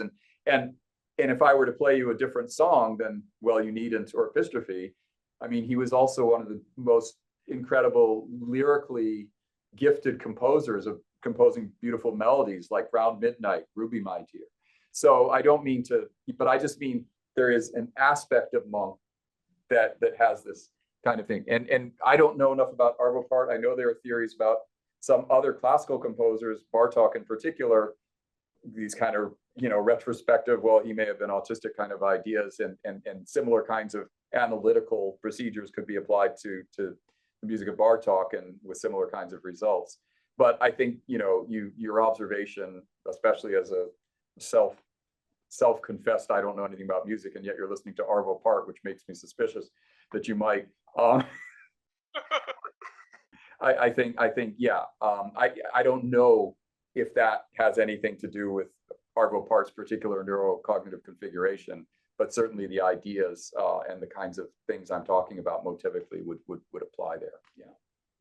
Well, if I may, I just really have loved today's topic and your presentation. Thank It, you. it tickled all of my autistic senses. You know, when you said something about the sound of words, not just the meaning of words. Yes. That was like my spidey autistic senses were like, yes, yes, yes, which reminds me of echolalia, right? And so the, the way that all of these things connect, the sounds in the music and the sounds of words and Right. the way we stem, just opened up a new world for me in terms of how I might be connected to music that I didn't know I was. Yeah, well, I think, are any of you familiar with Amy Sequenzia? She's sort of in that camp with Ibby Grace and Dawn and people like that. Well, anyway, she's one of the co-authors of my Music and Autism, the Speaking for Ourselves book. And she's autistic and also has cerebral palsy. And she's a synesthete, so she hears music as colors and shapes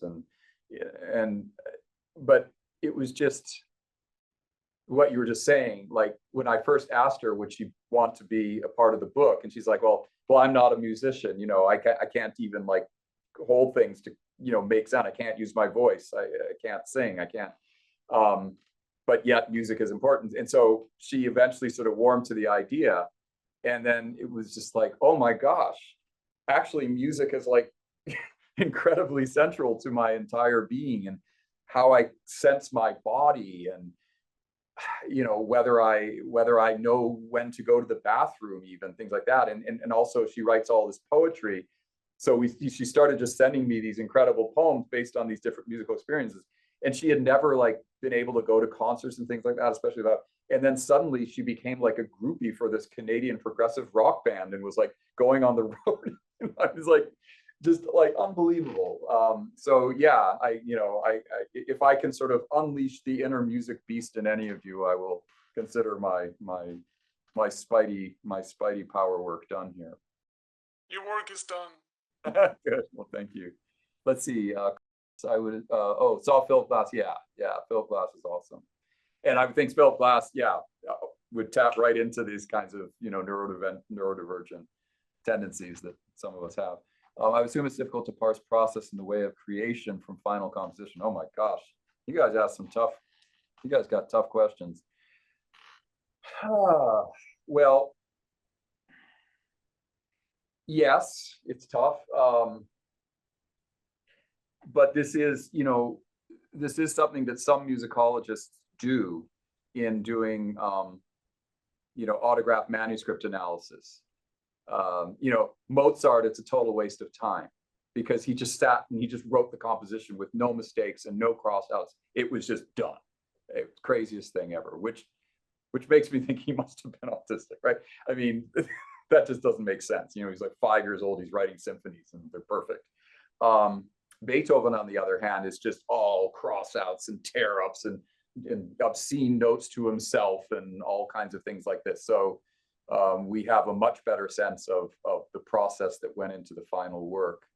And of course, now, if you're talking about contemporary composers, we have opportunities to talk to them. And so some of these kind of new music journals, Perspectives in New Music, will have good interviews. I actually, funny story, back in 1989, was asked to interview Frank Zappa for a music theory journal.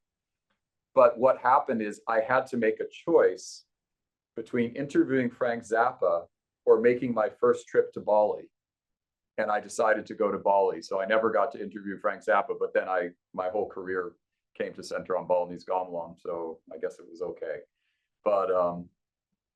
But yeah, it's and the other thing is a lot of composers will just lie, about their process because they're not beholden to telling the truth. And you talk to Steve Reich and he'll say, oh no, it's got nothing to do with African music, got nothing to do with Balinese music. Well, I was on an external examiner for a dissertation committee in Canada 400 pages about the influences of Balinese gamelan and West African drum ensemble music on the music of Steve Reich. But you can say whatever you want if you're a composer. That's a nice thing. Musicologists, we don't have quite as much liberty on that level. Well, you've all been more than patient. I guess we're about 15 minutes over the allotted time. But if anyone has a last question, or yeah. Yes, so thank you so much again for this presentation. I'm like still processing, and because I'm processing, I hope I could explain or speak the words I have in my mind. But one, you've unlocked another special interest for me now, because I had really focused on now it's a whole new term for me, autistic cognitive styles in music. I'm late diagnosed, both autistic and, well, self-diagnosed, but I count that. But I am diagnosed with ADHD and dyslexia, and I've always been fascinated with music as well. So I have a music background, and I've been back and forth with music and psychology, then back to music, and so now I just finished my degree in marriage and family therapy, psychotherapy. Yes, yes, and I focus, my special interest is autism and neurodiversity and studying the neurodiversity paradigm. So I'm very fascinated. But when I saw this presentation posted, I was like, oh, this is amazing because, I'm a musician and, I'm raising my son who's 14. He's autistic as well. Loves music. Before he was a late speaker, but before he could speak, I could tell he had relative pitch, and possibly I feel like he might have perfect pitch. He was humming anything, any frequencies, anything he could hear, he would hum it like car horns. He'd be in his little car seat, and you would hear deet deet, and he'd be and it took a while for him to speak, but I just followed him, I know his own developmental trajectory. And so anyways, my whole family is neurodivergent. So my brother is neurodivergent, my younger brother, but he's a jazz musician. So I'm familiar with jazz through him, and he's a saxophone player. My husband's also, he's a musical director and very neurodivergent himself. So we're a neurodivergent family. So, but before I went to study back to therapy, both me and my husband were studying a master's in Latin music studies. And so I studied a year, decided I wanted to go back into psychology and therapy world. He finished, but there's a lot of ethnomusicology in that degree, and I got so fascinated with that, but it's catered to Latin music, so history of music, Mexico, history of music in Latin America and the Caribbean. So I got to take some of those classes. Well, that's great.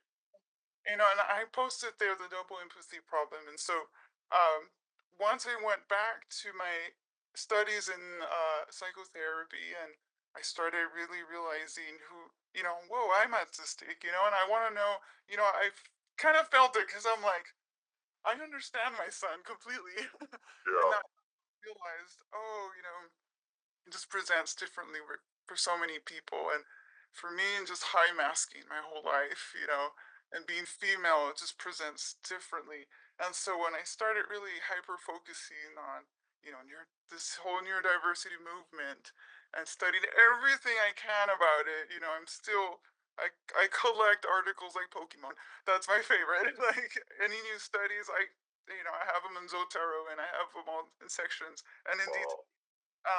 Your bibliography, I want that. Yeah. And so when I learned about Dr. Milton's double empathy problem, and he's an autistic researcher himself, right? Right. It sparked, when I was studying music history in the Caribbeans, and we studied the book from Robin Moore, music. A friend of mine, Robin. Really? Oh my god. We were supposed to do like a Zoom meeting at the end, but since I was studying music, I had a performance, and I couldn't miss the performance, so I missed the meeting. I was going to meet him. But my class got to meet him, so jelly.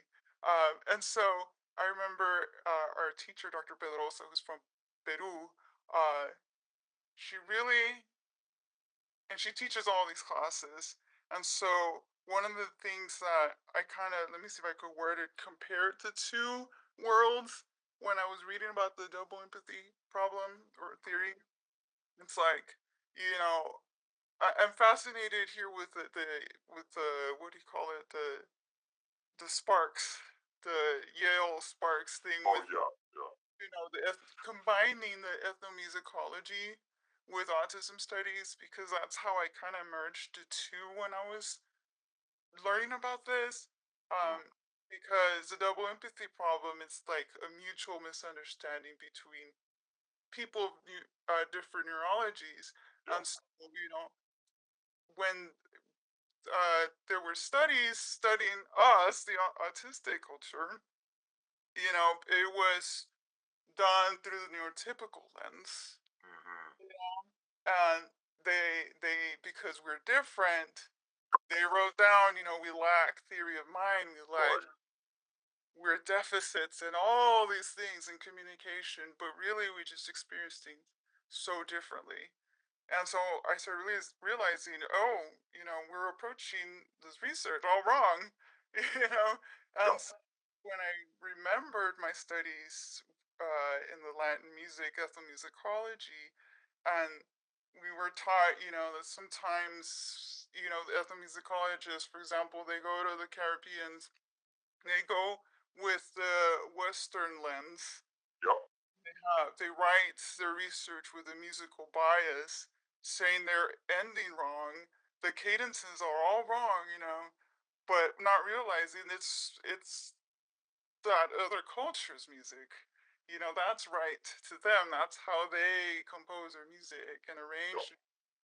But if you write it through the westernized lens with that musical bias, you know, she really taught us, you know, make sure to be aware, you know, of musical biases in your ethnomusicology. Absolutely. Yeah. Yeah. And so For that reason, I feel like ethnomusicology was a good training ground for me to work with autistic people in a non-therapeutic way, you know. Yes, and so I love research so much. So oh, that's fantastic. What a yeah, I great hope to study a convergence. PhD so I could do more research in this stuff. But I started realizing, you know, exactly where you're like, if we approach autistic individuals in that ethnographic way, you know, it's exactly what it's been happening here.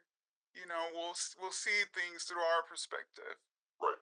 It'll be more um what's the word I want to use? Like more correct, more um Or accurate, maybe. accurate. Here you go. I have all these thoughts coming in, and I'm trying to make No, I sure appreciate I communicate it correctly. But yes, I wanted to bring that up because, and I hope I explained it correctly. But no, it was very also very both, helpful. yeah, both studies where I was like, oh, okay, that's what, you know, that relates so much to the double empathy problem. You know, the research of, you know, the autistic individuals have been all wrong. And it's led to At least largely so. Yeah. yes, it's led to a lot of traumatizing practices and harmful practices because they see us as different and we should be cured and we're diseased. Yep. Yeah. But anyways, I could go Well, on. that's why I think, You know, this work, what Casey's doing, what, you know, what Roger's doing, what Don's doing is so important, is it creates a space where we can push back against those sorts of convention. And especially, I think it's important that it's being, you know, sponsored by like a Yale University, you know, sort of the epitome. Yes. campus defining, institution. So Well, this has been great. I really have enjoyed meeting all of you. I think maybe, Roger, this is, of the 3 or 4 of these that I've done, this might be my favorite of all. It's just been. Yeah, you know what, Michael, I wanted to just, if we want to just take the final minute or so, because we're talking about collaboration. Yeah. And from your experiences to date, how would you I mean, I guess the way I see collaboration is we're sort of leveraging everybody's strengths, so doing things together, we can achieve a lot more than we can individually. So with regard to your experiences in collaborating with autistic adults, like how has that I guess that synergy, how would you describe it? Well, I guess I find, sort of like the things that Jen Msumba was talking about when playing with her autistic band. I mean, there's certain honesty, unvarnished bluntness, no bullshit kind of way of approaching things that I often have really appreciated in working with autistic musicians. There just doesn't seem to be,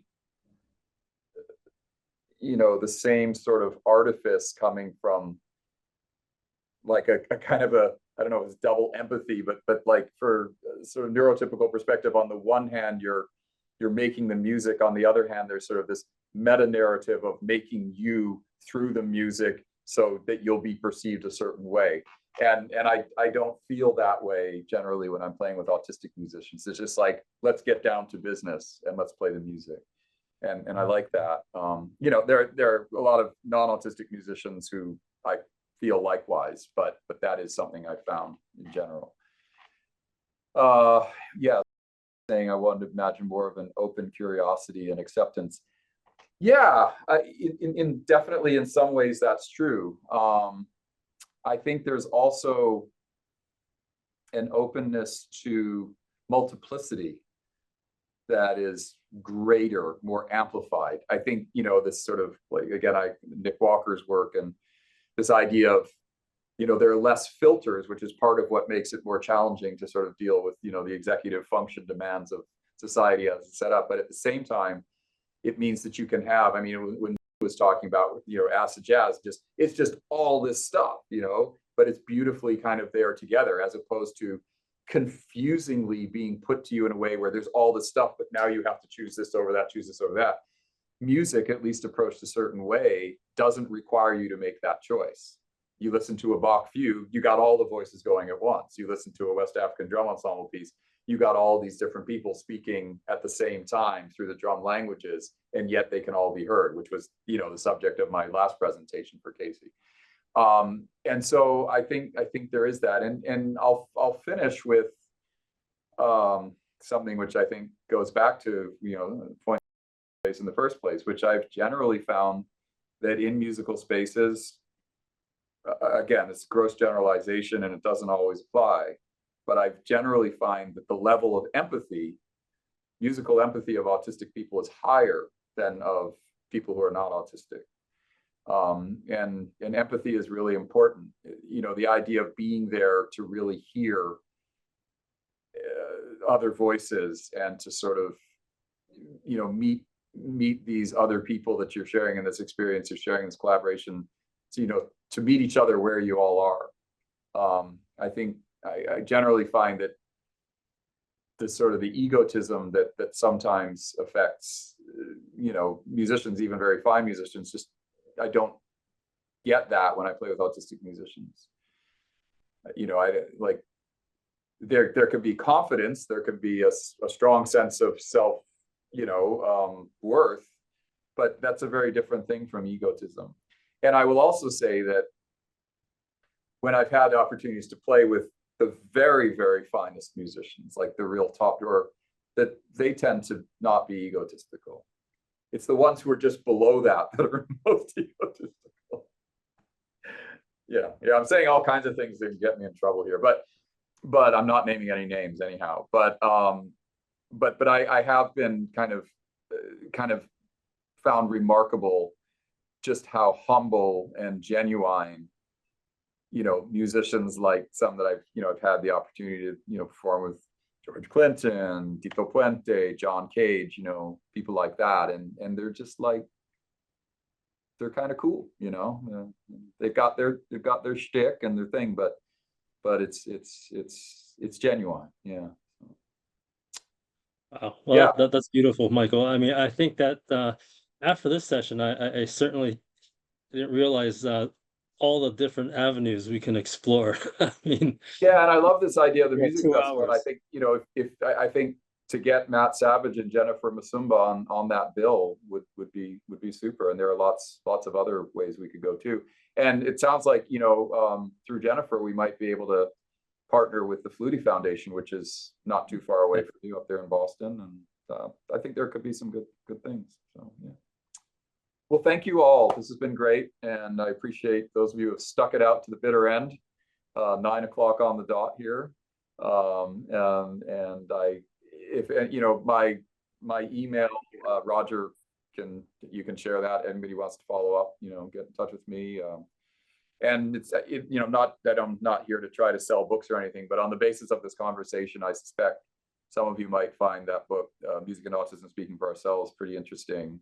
Not so much because of anything I contributed to it, but because the people that I'm writing with just have some really amazing, insightful, profound kind of things to say about music and life and autism and all of the ways that they intersect with one another. So check it out if you get a chance.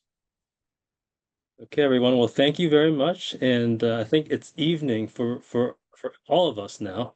Yes, So yes, that's right. We made it to the final evening, maybe even nighttime. Yeah, so through all the North American time zones, yes, at least. But yeah, thank you very much, and y'all have a good night. okay, take care, everybody. Thanks again. Bye-bye.